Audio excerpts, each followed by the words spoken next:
Bienvenidos a este canal, a Marimbiar. Nos alegra mucho que estén viéndonos hoy, particularmente porque hemos hecho una alianza con el canal de Juan Sebastián Entre Compas. Y bueno, aquí estamos Entre Compas con Juan Sebastián, con Ali Cuama, donde vamos a tener una conversación sobre la marimba de Chonta, la marimba de Chonta electroacústica. Y esto, por supuesto, está aquí, pero también los invito a que puedan ver el canal de Juan Sebastián, ahí estará en la descripción para que lo puedan consultar. Y bueno, vamos a conversar aquí un rato sobre la marimba de Chonta. Hay algunos videos también que voy a dejar algunas tarjetas para que puedan revisar en qué va esta reflexión sobre la marimba de Chonta, la marimba electroacústica y las transformaciones. Vamos a entrar entonces a conversar un poco. Bueno, y sin más preámbulo, para iniciar, quiero preguntarle al maestro Ali, se conoce que la marimba en la tradición, pues en lo ancestral, era una marimba con muchas más teclas, 32 teclas si no estoy mal, y no contaba con los soportes con los que se cuenta ahorita, ¿no? Con las bases para el transporte y eso. Y siempre se ha manejado también en la tradición la marimba diatónica. ¿Qué ha pasado en el transcurso de este tiempo? ¿Cuáles han sido las necesidades que han generado que esta marimba tenga esa transformación a lo que vemos ahora, por ejemplo, en el Petronio Álvarez, en las instituciones de música tradicional? Y contanos un poquito sobre eso, maestro. ¿Cómo ha sido esa transformación? Bueno, antes que la marimba estuviera ese auge que tiene hoy, o digámoslo así, que reconocimiento y que muchas personas la conozcan, la marimba tradicional del Pacífico, que es muy particular por su forma, por la guadua que se utiliza, la chonta de palma, sí, la madera, el marco que se utiliza, su forma. Nuestros viejos que fabricaban estos instrumentos, los luthiers de esa época, ellos siempre tenían una marimba como base, su marimba propia en el taller, y era una marimba de 32. Llegué a conocer una marimba del maestro Torres, uno de los Torres vivía en Buenaventura, y Félix Torres, ¿sí?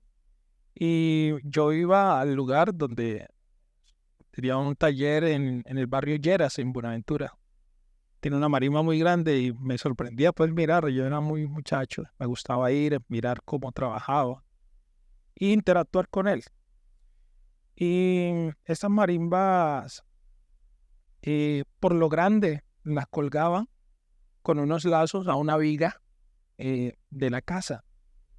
Pero también conocí, antes de conocer la marimba del maestro Félix, muy grande, también en mi casa cuando nací y en mi transición de crecimiento encontré una marimba también muy grande. Esta sí era de 24, la marimba de 24, más pequeña, pero también que era una marimba colgada. Esto se debía pues a la buena sonoridad que tenía el instrumento. Permitía que tuviera un mejor sonido colgada, de que estuviera así sobre unas bases en el piso. Con el tiempo, estos instrumentos, debido a que las agrupaciones empezaron a tener salidas, presentaciones musicales, entonces se hacían unos bases alrededor a los laterales de la marimba, que eran unos postes, digámoslo así, ¿sí? Y arriba se le ponía una viga y esta marimba la colgaba también. Pero luego se tornó un poco engorroso llevar el peso. En varias ocasiones me tocó con la agrupación Bahía llevar una marimba de esa y eso, llevarlo en el avión era tenaz. Entonces ya se fue como implementando una nueva forma más fácil, que fue hacerle los parales, los burritos, para que ellas se pudieran soportar. Cuando mi papá ya empezó a hacer este instrumento, ya empezó a fabricarlo ya con estos parales, estos burritos que eran mucho más fácil de llevar. Eh, y bueno, a partir de ahí también otra transformación hizo que la marimba se redujo un poco, porque eran marimbas muy extendidas, los canutos eran muy gruesos, y entonces la marimba tendía a ser muy grande. Entonces también era difícil montarla a un vehículo para transportarla. Terminaba la marimba quizás también deteriorándose mucho más fácil. Entonces, desde mi papá, su taller, Instrumentos Cuama, él también empezó a reducir un poco más la marimba. Pero eso empezó a hacerla con los mismos canutos, analizar los canutos de resonancia. Si la resonancia de un canuto bien ancho hace una diferencia de un canuto más pequeño, pero tenía que ser más largo, un poco más, ¿sí? Hay una diferencia ahí. Pero eso sirvió mucho para que este instrumento pudiera como acoplarse a las necesidades del músico, ¿sí? Más o menos, ¿en qué año empieza como esa transformación?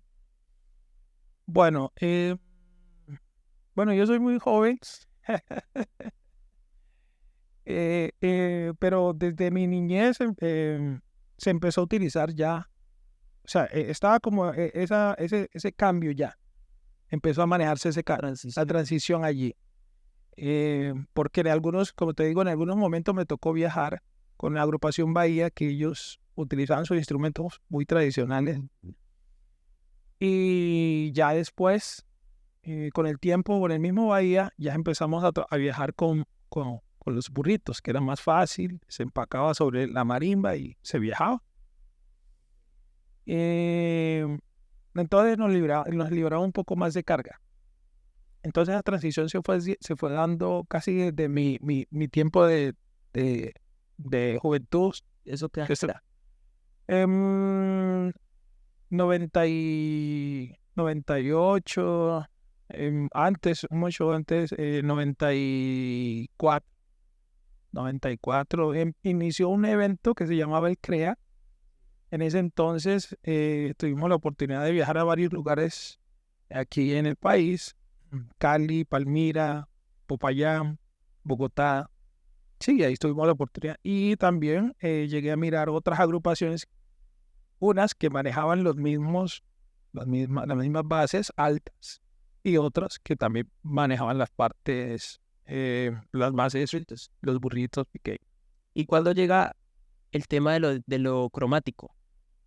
Más o menos, ¿cómo surge esa necesidad de los músicos para lo cromático, para empezar a pedir marimbas cromáticas?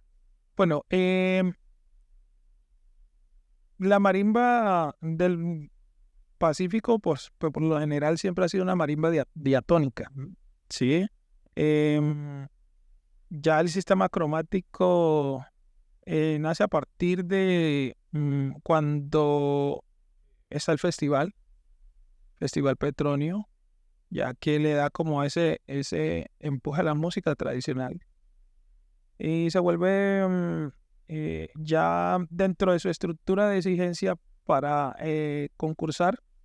Entonces, dentro de sus reglamentos, ellos planteaban que las agrupaciones debían, ¿cómo es la palabra? A ver, hacer sus propias... Como las composiciones, No, llevar sus propuestas, exactamente. Entonces, dentro de esas propuestas, muchas agrupaciones, pero aparte, pues, hay unos formatos que están, que es marimba, agrupación libre. Y en este formato, pues, la marimba cromática entra para poderse complementar, pues, con estos instrumentos universales, como el piano, bajo, sí. En mi caso, por ejemplo, un primer constructor de marimba cromática fue el maestro Ali Garcés. fue el primero que tuvo una marimba cromática, sí, en Buenaventura. Pero por lo general no estaba esa necesidad porque pues nuestra música por lo general ha sido adaptada pues al sistema diatónico tradicional. Ok, entonces digamos que en primer momento lo que empieza a generar esos cambios es las necesidades de los mismos músicos para transportarlas y lo cromático se genera por el festival, digámoslo así, por generar un acople, sí, como un ensamble con diferentes... Nuevas propuestas, Ok. propuestas musicales desde ya el ensamble, como tú lo has dicho. Sí. Si el maestro Héctor tenga algo para aportar. ¿Cuáles son las modificaciones que has ido descubriendo en el camino? Porque ¿cuánto llevas de constructor ya con tu taller? ¿10, 15 años tal vez? Por ahí 15 años. Esta marimba de ahora, sí, no es la misma de hace 15 años. Entonces, ¿qué hacías antes? Voy a decir opciones, ¿no? Digamos, antes tenías unas tablas más gruesas, ahora son más delgadas. Antes usabas un tipo de madera, ahora pasaste a otra. Y también, ¿qué te han ido pidiendo los músicos? Nosotros recientemente te pedimos unas marimbas y te dijimos que las queríamos con unas características, pero menos que también te han hecho otras peticiones así como muy inusuales. ¿Sí? ¿Cómo ha ido transformándose tu marimba? bueno, en la petición de nuestros clientes a la Casa de la Marimba, pues siempre ha habido una exigencia de acuerdo a la necesidad del músico, ¿sí? O lo que tiene la necesidad de querer tener una marimba mucho más transportable, portátil, que sea fácil de llevar. Entonces, esta transformación se ha ido dando. Por ejemplo, las primeras marimbas que hacíamos, cuando inicié a hacer mis primeras marimbas, las hacía con el teclado un poco más grueso, pero era implementando el sonido, cómo sonaba la marimba con las teclas más gruesas. Porque, bueno, conocí a un maestro, Aquino Rodríguez Yesquén, también un fabricante. Él fue marimbero de la agrupación Buscajá. Y él hacía las marimbas y las tablillas en últimas les quedaban muy delgadas. Y al interpretar eran fácil de rajarse. Entonces empecé yo como a analizar eso y mirar que había que hacerlas más gruesas. Y una vez hice mi primer marimba y le hice con tablados gruesos. Pero el sonido no era el que quería, no me daba. Entonces me tocó seguir trabajándole, analizando que había que sacarle más a la parte central, dejarle la punta un poco más gruesita, o sea, buscándole la forma de que el tablado de la marimba no me quedara delgado en la parte más aguda, más grave. Bueno, eso lo fui mejorando hasta la misma madera. Entonces tenía que analizar qué madera exacta, porque hay diferentes tipos de chontas, de palmas. Entonces tenemos Walter, ahí está Don Pedrito, está Panville, está el chontaduro. Y todas dan un sonido diferente. Todas registran un sonido, pero hay unas que se tienden a dar sonidos más graves, ¿sí? Y otras dan sonidos más agudos. Entonces, ya empecé a analizar el tipo de chonta. Ya, esta me da un sonido más agudos, puedo trabajar con esta hacia acá y de aquí hacia atrás poder. Entonces, cuando fabricaba, hacía marimbas. La primera octava de los graves la hacía con chontaduro, porque me daba unos bajos buenísimos. Y las otras las hacía con Walter Rojo, para que me dieran unos sonidos más agudos. Y entonces así fui haciendo pues esa transición, sí, esa búsqueda.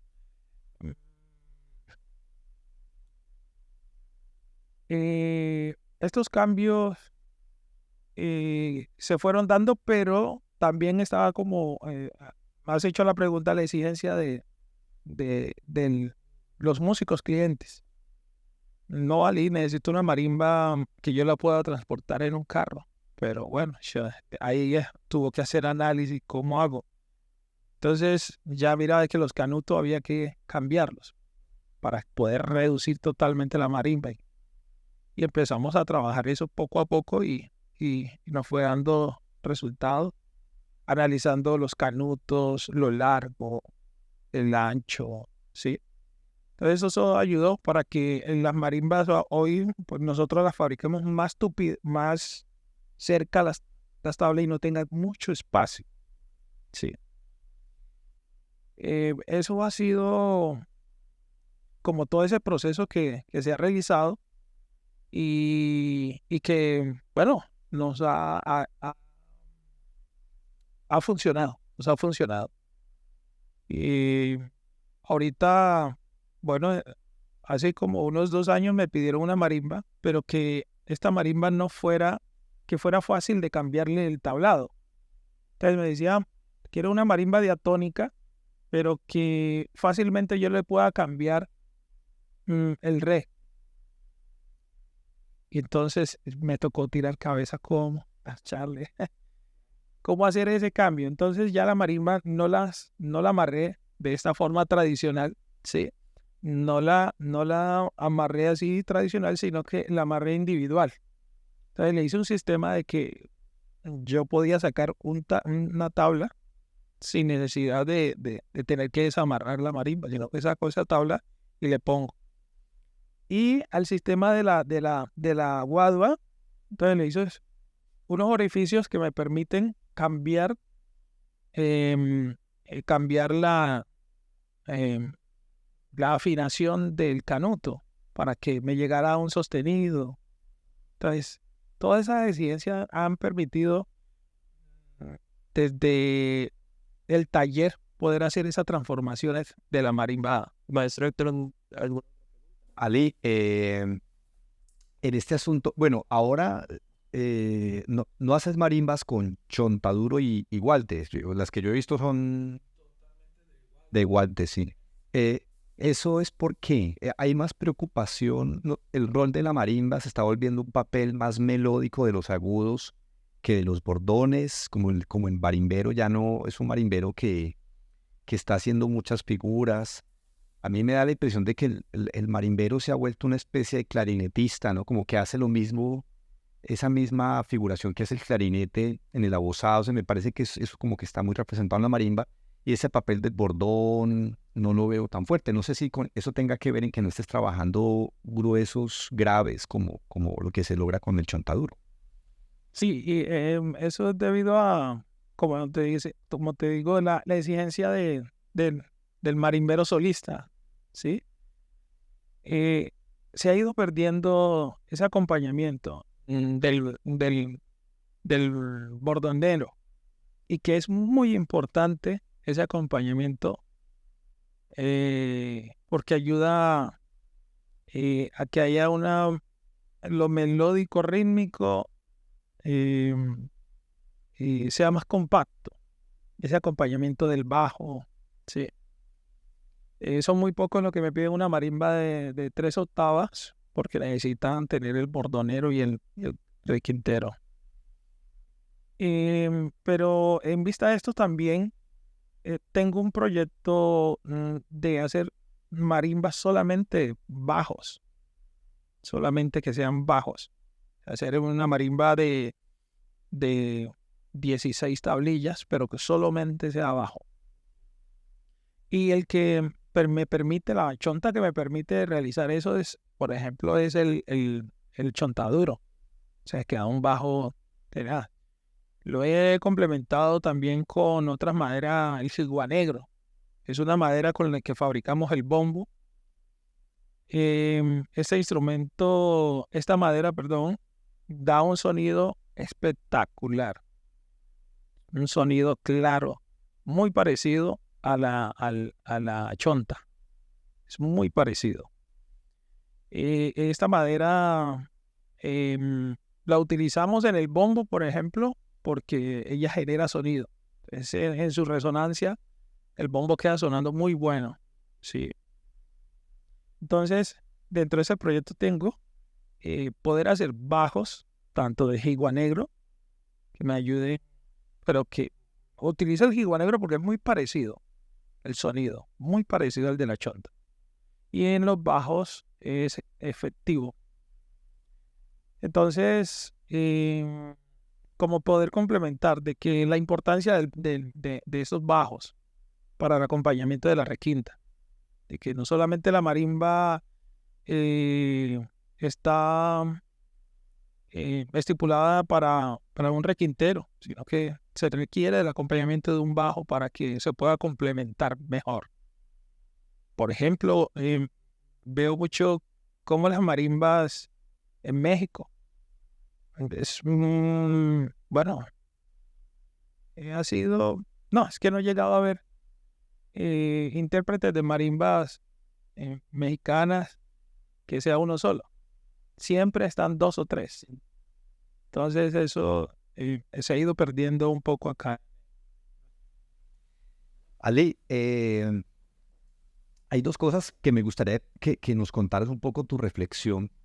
Una tiene que ver con el uso de los tubos de PVC. Yo los percibo muy fáciles de trabajar, no les da polilla, están rectos, se pone un tapón y listo. ¿Cuál ha sido tu experiencia? Yo sé que has trabajado tubos deformados, y sí, los has aplastado para que sean más. Contanos un poquito de esa parte, ¿cómo lo has trabajado? En la fabricación de esas marimbas ha sido un poco complejo el trabajo con los tubos aplastados. ¿Verdad? Lo he hecho, pero se me ha hecho difícil. Quizás porque analizaba mucho, por ejemplo, en el caso de las marimbas de acá de Bellas Artes, los canutos que aplastaba de la parte aguda me funcionaban muy bien, pero ya los canutos del bajo de la marimba no me funcionaron. Entonces quizás reflexionando frente al asunto, diría yo que en la manera de templarlos, como la técnica que utilicé para templarlos y darle calor. Quizás el calor fue demasiado y eso haya generado un cambio en la solidez de la pasta. ¿Sí? Entonces, cada vez que yo tapaba uno, sobre el mismo canuto yo busco la nota, ¿sí? Que se me acerque para ver, pero no me llegaba. Cortaba, le echaba agua para ver si llegaba, no me daba. Le buscaba miles de maneras y no llegaba la nota. Y había momentos que la misma caja de resonancia me confundía porque me daba dos notas. Si lo tocaba abajo me daba una nota. Si lo tocaba arriba me daba otra. ¡Wow! A diferencia de un canuto de guadua, tú lo tocas por aquí, abajo, en la parte de abajo, te da lo mismo que dándole arriba. Entonces me confundió totalmente y que no pude trabajar esas marimbas. Le ponía la canuto, no me llegaba. Fue un momento muy estresante. Porque pues uno quiere implementar pues esa nuevo sistema y llegar. Pero creo que o sea, hay que seguir mirando qué pasó allí. ¿Por qué? Porque empecé a utilizar ya los canutos redondos, pero más pequeños. Y sí, fueron efectivos. Funcionaron, pero me seguía preguntando, ¿pero por qué no da? Si quizás qué es. ¿Será que abriéndolo, aplastándolo, la caja de resonancia no es la misma? Que, bueno, había muchas hipótesis frente al asunto que me llegaban. Y todavía pues estoy en eso, de poderlos trabajar. quizás había una marimba que llegué a ver acá, está en PVC, y la toqué y están las notas. Lo otro es que este PVC que vi acá es un poco más grueso y es el tubo fino, está más grueso, que quizás en el momento de aplastarlo, darle calor, no tiene tanto cambio con el PVC que compré, que es un poco más delgado. ¿Y por qué lo utilicé? Porque pues, un PVC más liviano, que no fuera tan pesado, quizás montarlo en un estuche, que no hubiera tanto peso. Entonces eso quizás también pueda hacer ese detalle, que el PVC muy delgado al momento de calentarlo se condensa el material, y entonces la resonancia se vuelve, digámoslo así, híbrida. Sí, como lo que sucede con los cuchillos, con el filo cuando lo calentas, que la composición molecular de la aleación del acero se mueve, entonces ya no te afila bien. Puede ser, habría que pensar en algo así. Lo otro que quería consultarte, Ali, es cuando yo siento que hacer las tablas más pequeñas, ¿no? Sobre todo en los bajos, hace que haya que hacerlas más largas, ¿sí? Y en la medida que la tabla es más delgada, o sea, menos ancha, pues la porción de aire que se alcanza a excitar sobre el tubo es menor. Si la tabla es de este tamaño, pues, digamos, si es de 3 dedos, pues esto será lo que yo tengo de aire para excitar. Pero si es de 4, pues es más y voy a tener tal vez más potencia, ¿no? Ahora con estas marimbas en gualte, y con la idea de hacer la marimba cada vez más pequeña, ¿cierto? Entonces las tablas son más chiquitas. Y decías que eso es efectivamente para no tener que transportarla tan grande. Pero si tuviéramos una tabla en chontaduro, ancha, en los bajos, ¿no has pensado en que ya es momento de que la marimba no se transporte completa, sino que podamos como partirla, quitarle el teclado? ¿Qué ves allí? ¿Hacia dónde irá esto del tamaño de la marimba? Bueno, nosotros en la agrupación Bombo Negro, pues yo quería tener un buen bajo, ¿sí? Lo veo como algo muy necesario para las interpretaciones de el currulao, la juga. Y me hice una marimba completa, pero en la mitad, casi la mitad de la marimba, la partí. O sea, eran 2 partes. Sí, por ahí yo tengo fotos de esta marimba. Entonces, ¿qué hice? La marimba me quedó de 18 tablillas para la parte de la requinta donde yo interpretaba. Pero en el momento de armar la marimba ya se unían, pero yo la podía viajar porque yo quitaba los bajos y los montaba sobre la requinta. Entonces, muchos miraban esta marimba y digo, wow, uy, está buena esta técnica, esta forma de la marimba, ya, y que permitía pues que la marimba pequeña y los bajos más o menos de 12 tablillas, y trabajamos con esa marimba muy, muy, muy bien. Sí, pero ¿estás construyendo así o los músicos Le están pidiendo así. lo quieren así o qué pensás? Bueno, algunos músicos llegaron a ver esta marimba y les gustó, pero por lo general no conocen este tipo de marimba de esta forma. Ya sería mostrarle esa propuesta a las agrupaciones de tal manera de tener una marimba grande en el momento de armarla, pero una marimba pequeña en el momento de transportarla. Es interesante aquí de pronto mencionar esto, y es que precisamente este podcast abre el proyecto de investigación que vamos a desarrollar ahora con Ali, y creo que ese va a ser uno de los puntos, Ali, cómo podemos tener una marimba que por ejemplo se pueda partir en la mitad, que sea fácil de ensamblar para el músico, ¿cierto? Que pueda fácilmente poner dos tuercas, 2 tornillos, y que se pueda organizar, pero que claro, que sea mucho más práctica, cada vez más práctica. Bueno, no es como frente al... Sí, pues ya hablando un poquito de todas estas transformaciones, de todas las necesidades que se han generado a partir de los mismos músicos, quiero ya preguntarle al maestro Héctor, leyendo un poquito el documento de investigación, ¿cómo fue esa búsqueda, ese resultado de lo que tenemos aquí a mano izquierda, que es la marimba electroacústica? Claro, esto se genera partiendo de las necesidades también de las presentaciones, de que había mucho micrófono ecualizando la marimba, entonces eso digamos que perdía un poquito la imagen de la marimba como tal. ¿Cuáles son los resultados y cuáles fueron las necesidades? O bueno, ¿cuál fue tu necesidad partiendo para esa investigación?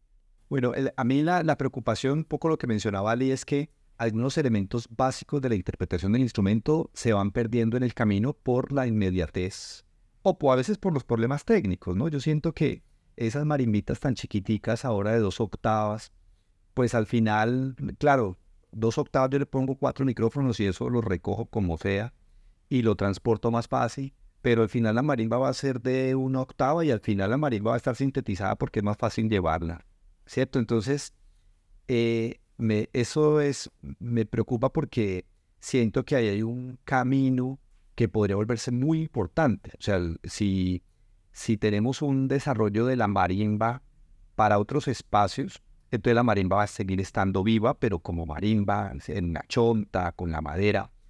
Y definitivamente los espacios donde se toca la marimba cambiar.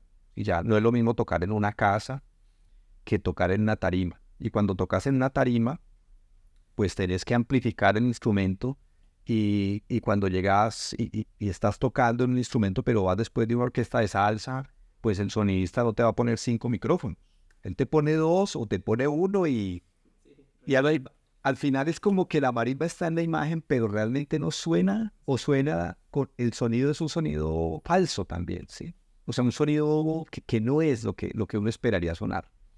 Entonces, a mí me preocupaba un poco esa pérdida de esa calidad del sonido, pero además la pérdida de la figura del bordonero, que siento que hace que este instrumento sea diferente a un clarinete, que es lo que yo siento que sucede, que la marimba cada vez me parece que imita más al clarinete haciendo contracantos, melodías, pero esa figura de lo armónico me parecía muy interesante. Y pues desde aquí, desde mi trabajo en Bellas Artes en el conservatorio, pues nuestros estudiantes tienen la posibilidad de tocar con 4 baquetas, entonces podían hacer bordón y requinta, y eso hacía que la música, digamos, recobre esa sonoridad ancestral que me parecía tan importante. Pero volvamos a la pregunta que te hacías ahora. ¿Para qué tengo un bordón si no se escucha? O sea, ¿para qué tener un bordonero ahí si eso al final no va a sonar? ¿Cómo hacer que el bordón realmente pueda tener una importancia? Y la respuesta que yo fui encontrando ahí era que era necesario poder tener una marimba con características electrónicas o electroacústicas, ¿sí? Y por eso pues surge la idea de poder tener la marimba electroacústica, que los sistemas de amplificación electroacústicos para teclados de percusión existen ya. ¿Qué es lo que sucede? Pues que no existen para marimbas de chon, uno. Y segundo, pues son bastante complejos, ¿sí? Bastante costosos más bien. Y por otro lado, la marimba necesita unas modificaciones para poder tener ese tipo de sistemas. Si las tablas si las tablas de chonta están apoyadas directamente sobre el larguero, pues no hay donde poner el micrófono, porque el micrófono debe ir justo en la parte que no tiene vibración, ¿no? En esta placa, los nodos están aquí y acá, ¿cierto? Aquí es donde se pondría la placa pues sobre la madera, ¿no? Ella va así. Entonces, si yo pongo esto directamente sobre la madera, pues el micrófono que está aquí se va a afectar y lo que voy a recibir cuando recojan sobre el micrófono es el golpe de la placa, ¿sí? De la placa sobre la madera. Entonces era necesario suspender las tablas. Pero para suspender las tablas hay otro problema. Y es que como la chonta es tan delgadita, ¿sí? No es fácil poder atravesar. Yo le atraveso un agujero aquí, paso una cuerda y con eso la puedo suspender ahí, pero no funciona así porque la chonta es muy delgada. Entonces había que buscar otra estrategia. Una estrategia era, pues, poderla poner ya no directamente sobre la madera, sino sobre unas cuerdas que Que le dieran esa suspensión. y permitan que el micrófono no se afecte, ¿no? Pero para hacer eso hay que pasarla, en este caso, pues, por unos cáncamos o unas torres que hagan que la placa esté ahí vibrando. Pero como decías ahora, Lee, este sistema, pues, uno le empieza a hacer y empieza a encontrar que hay nuevas preguntas, ¿no? Entonces digo, bueno, pero entonces, como conversábamos la otra vez, me decían, no, yo no le pondría las torres de metal, sino ponérselas de madera. Entonces yo pienso, no, pero se parte. Entonces es como ir madurando la idea, porque siento que en la medida en que podemos tener unos buenos bajos, o sea, que uno pueda asegurar que los bordones se van a escuchar, entonces tiene sentido poder capturar de manera bien esa sonoridad. Si no, pues uno puede seguir haciendo las interpretaciones agudas, que eso lo va a recoger como sea, pero yo creo que iremos perdiendo esa sonoridad del bordón que me parece tan interesante. Y pues en el caso nuestro, de los estudiantes nuestros, pues que trabajan las técnicas de 4 baquetas, y eso pues era una manera también de que este instrumento tuviera una entrada en este espacio con unos desarrollos técnicos muy importantes y ofrecerle algo a los estudiantes, ¿no? Porque ellos aquí todo lo tocan leyendo, pero cuando vienes y tienes que improvisar, y además lo que Ali hace, pues tocar y cantar, ¿sí? Esos son niveles técnicos de desarrollo musical muy altos que logran los músicos del Pacífico y que en la academia no se trabaja mucho. En la academia la gente te lee y toca, pero ya tocar y cantar, ya... Entonces, esos niveles de desempeño a los que nos impulsa la marimba de Chonta me parece que son muy importantes. Pero entonces, si no tenemos una buena sonoridad en los bajos, pues esa voz se queda sin un piso que sea realmente fuerte. Entonces, esa es una de las razones para pensar en esto. Y la otra, como mencionaba Salí, creo que si estos instrumentos no son portables, este instrumento va a tender a desaparecer. O sea, al final yo siento que si la marimba no es potente, portable, pues, y como decías ahora también, el cromatismo, pues el instrumento se va a quedar relegado, hasta que un día, pues yo siento que es lo que pasa con la marimba de Enrique Riascos, el marimbero de Herencia. Enrique tiene una marimba de 2 octavas. 2 octavas. ¿Por qué? Pues porque es lo más, digamos, más fácil. A la va la fija para amplificar y va la fija para transportar. Entonces al final va a ser de 1 octava y vamos a tener en 1 octava resolviendo todo, ¿ves? Y sería una pena que eso sucediera.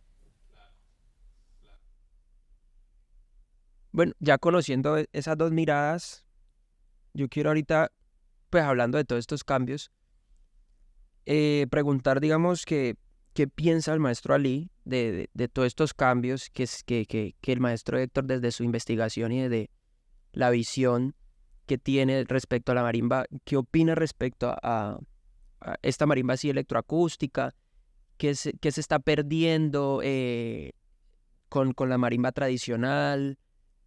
Háblanos un poquito de qué pensar respecto a eso. Sí, sí. Bueno, en cuanto a la pérdida, hemos venido perdiendo muchas cosas en la marimba.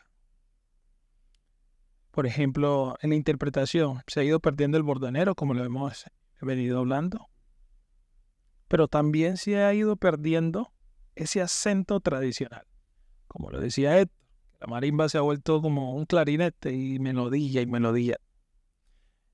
Y es que las interpretaciones tradicionales tienen un acento muy particular. Y esto lo hacían nuestros viejos. Y son muy pocos los que ahorita hacen esa parte, una marimba, tocar una marimba no tan regada de notas, sino que una marimba más asentada, ¿sí? Que juega con los otros instrumentos, con la voz, ¿sí? Entonces, eso se ha ido perdiendo. Se ha ido perdiendo. Así como la manera muy particular, como hablan la gente en la costa. Asimismo, hay algo muy particular en la interpretación de la marimba. Sí. Esa marimba ya ha ido tomando, sale del campo a la ciudad, pero ya él habla de la marimba, ya es estilizada, ya no es como, tráeme el chontaduro, ¿ve? Sí. ¿Sí? Sino que ya esa marimba empieza a hablar con el modismo de la ciudad. Sí. Eso se ha ido perdiendo, esa interpretación, esa calidez, esa sutilez que tiene la marimba en la interpretación, tanto en el currulao, la juga, en cualquier ritmo. Ahora,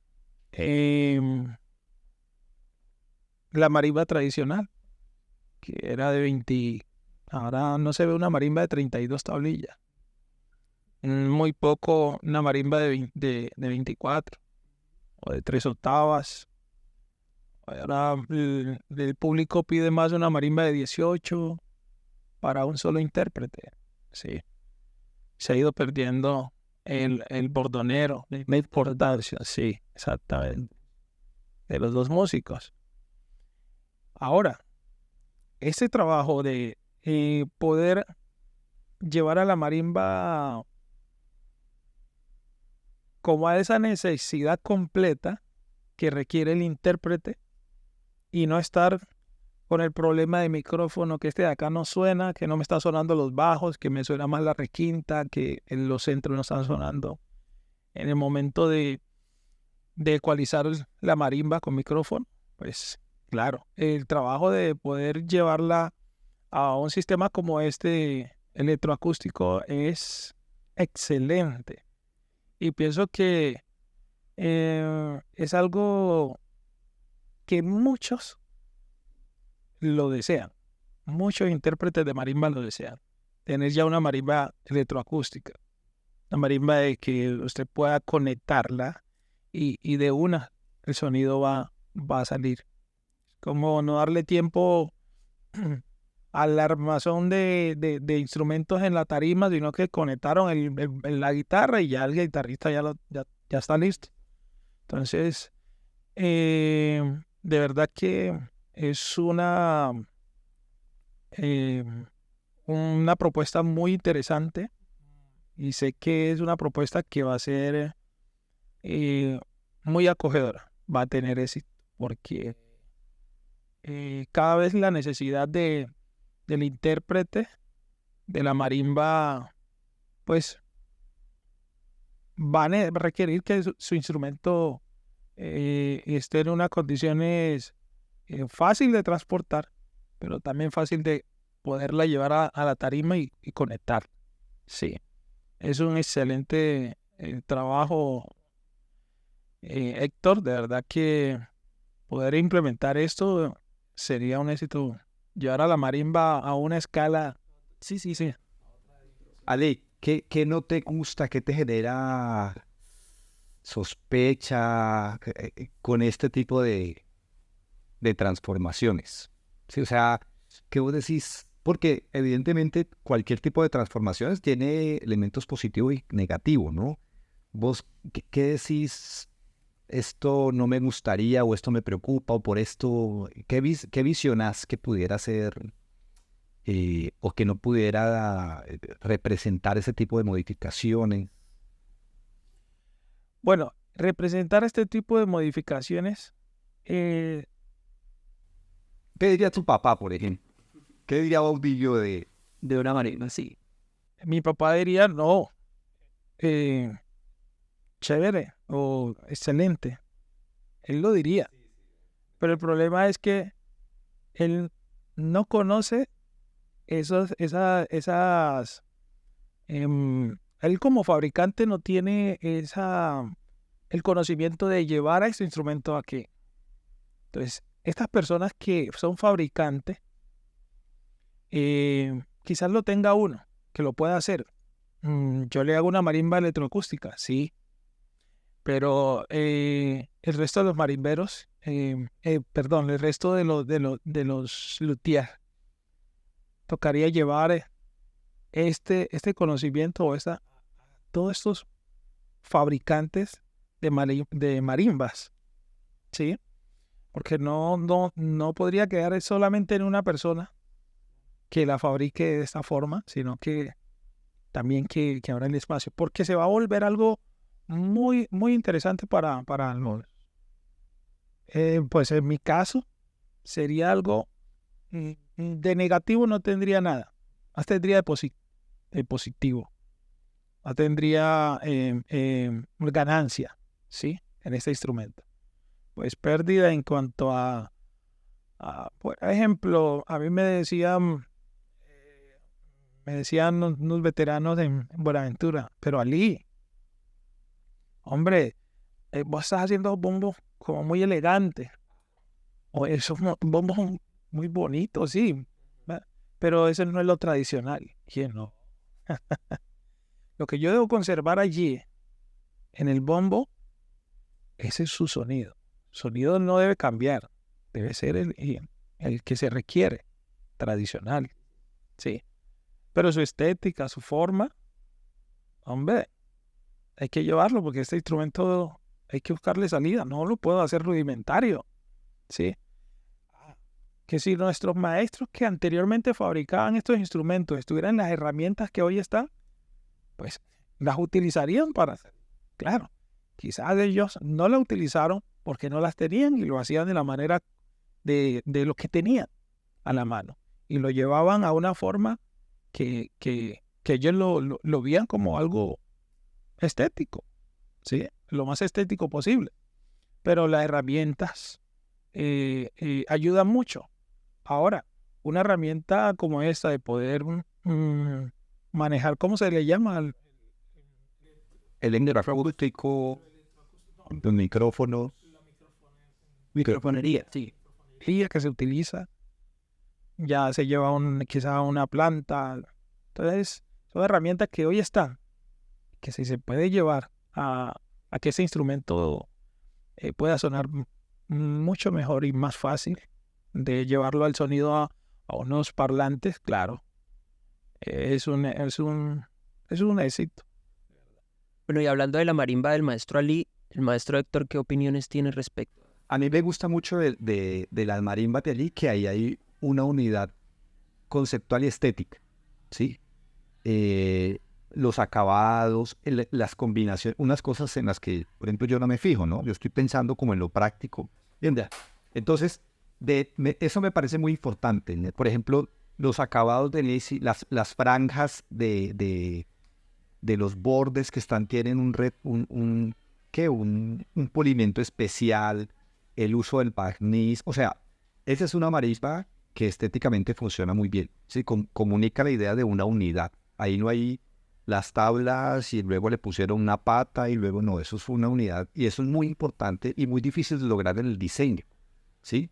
Yo no sé, Alicia, si vos lo has hecho pensando en eso o si es ya la fuerza de que hay has ido puliendo un concepto estético. Eso me parece muy importante y eso sería muy importante cuando empecemos a trabajar en este prototipo, que no lo perdas de vista. Porque yo hago un Frankenstein, yo digo, no, pongamos esta pata y pongamos esta, pero esa perspectiva de lo estético que vos tenés, que es la perspectiva de lo tradicional, yo creo que va a ser muy importante. Yo, ¿qué pienso sobre esta marimba? Que es necesario que pudiéramos trabajar sobre los tubos de PVC, pudiéramos ver hasta dónde pudiéramos llegar por un lado, y por otro lado,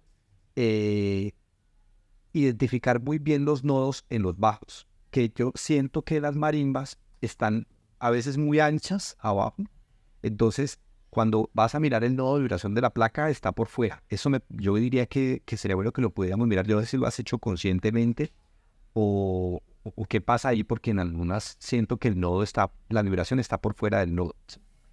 Y la otra cosa que yo te invitaría a que revisáramos es cómo poder soportar las placas en este caso pusimos cáncavos, pero cómo poderlas soportar de manera que vos veas eso estético, ¿sí? Pero que sea funcional para el músico. El tipo de amarre que tiene la marimba me parece poco funcional porque aprieta la tabla y es difícil cuando hemos querido amarrarla nuevamente, son 30 minutos Entonces es como, bueno, ¿qué encontramos que estéticamente? Pues esas son como las tres cositas allí que yo diría, pero me parece fundamental el trabajo con vos porque esa mirada estética, esa de esas particularidades, pues solamente tu mirada de luthier de 15 años vas a poder aportarla. Yo creo que va a ser un muy buen ejercicio. Bueno, para finalizar, maestro, yo quiero hacer una pequeña actividad que tenemos acostumbrada aquí en el podcast. Es muy sencilla. Voy a decirles unas palabras y ustedes me responden con lo primero que se les venga a la cabeza. Así, rápido. Arranco con Ali y luego con el maestro Héctor, pero es la misma palabra y respondes y respondes. ¿Listo? Entonces, marimba de chonta. Es un instrumento, Una palabrita. ok. Marimba de chonta. Instrumento, Instrumento. Eh,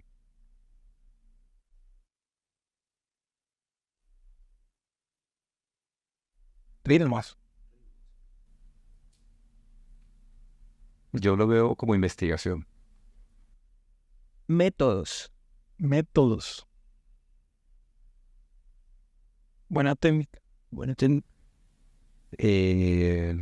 son estrategias. Academia. Pulir el conocimiento. El fundamento, Petronio Álvarez. Compositor. el Festival La Ventana, Industrialización. Pues lo miraría como una ventana también. una alternativa. Es una alternativa. Maestros, muchísimas gracias por el espacio, por el tiempo, por aceptar la invitación a este podcast. Y no sé si quieran despedirse, algo para finalizar. Sí, bueno, de verdad ha sido un gustazo poder estar aquí en Los Compas, Muchas gracias. con los compas, y hablar un poco sobre nuestra música tradicionales y sus cambios que ha tenido durante estos años. Muchas gracias, maestro Héctor. Bien, Sebastián, también gracias por facilitar el espacio. Vamos a este tipo de conversaciones en este espacio que es Bellas Artes, el Conservatorio y el Laboratorio de Percusión. Creo que es una muestra de que tu interés, por ejemplo, desde la academia por tener este tipo de espacios, es una muestra de que no estamos aquí aislados haciendo música, sino que estamos conectados con las necesidades. Bueno, nuevamente muchísimas gracias a todos los que están ahí escuchando el podcast. Muchas gracias al equipo de producción también, María del Mar Castro, que no está presente, pero está ahí, sé que está ahí en espíritu, y al señor Andrés, muchísimas gracias. Y bueno, no es más, que estén muy bien, hasta la próxima.